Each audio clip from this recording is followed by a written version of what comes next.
ఇప్పుడు స్కూల్స్ కూడా మీరు చూస్తే స్కూల్స్ లో కూడా స్కూల్స్ కి ఆప్షన్స్ ఇచ్చి క్రికెట్ కానివ్వండి, కబడ్డీ కానివ్వండి, వాలీబాల్ కానివ్వండి, ఖోఖో కానివ్వండి, నేను ఆప్షన్స్ ఇద్దామని అధ్యక్ష. పిల్లలకి ఇచ్చి వాళ్ళకి కావాల్సిన కిట్స్ యాక్టివ్ ఏపీ పేరుతో అది చేద్దామని. ఎన్సీసీ ఇది నేను ఆల్రెడీ చాలా స్పష్టంగా చెప్పాను. We are very serious about.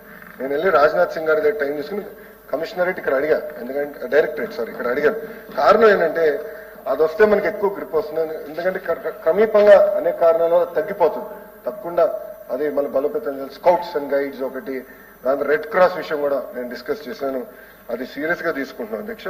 మనం ఏంటంటే యాక్టివ్ ఏపీ ప్రాజెక్ట్ కింద వచ్చే అకాడమిక్ ఇయర్ నుంచి, ఎందుకంటే బొత్స గారు కూడా బాగా తెలుసు, మిడ్ అకాడమిక్ ఇయర్ నిర్ణయాలు తీసుకోకూడదు. పిల్లలు ఇప్పుడు ఎస్పెషల్లీ ఎగ్జామ్ టైంలో తీసుకుని డిస్టర్బ్ అవుతారని నెక్స్ట్ అకాడమిక్ ఇయర్ నుంచి యాక్టివ్ ఏపీ పేరుతో we going to take it very seriously.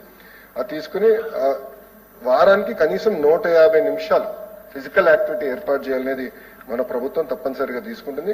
School grounds అన్ని మ్యాప్ చేస్తాం. మ్యాప్ చేసి అక్కడ ఇన్ఫ్రాస్ట్రక్చర్ ఎట్లా మెరుగుపరచాలని దానిపైన కూడా మేము ఆల్రెడీ డిస్కస్ చేస్తున్నాం అధ్యక్ష. అది చేసి లాస్ట్ పాయింట్ అధ్యక్ష మర్చిపోయి సమాధానం ఇస్తాం. చక్రపాణి రిపోర్ట్ విషయం కొంచెం నేను స్టడీ చేయాల్సిన అవసరం ఉంది. గౌరవ సభ్యులు నా దృష్టికి తీసుకొచ్చారు. Thank you very much. నేను చదువుతాను అధ్యక్ష. చదివిన తర్వాత అంటే నేను స్పందిస్తాను అధ్యక్ష.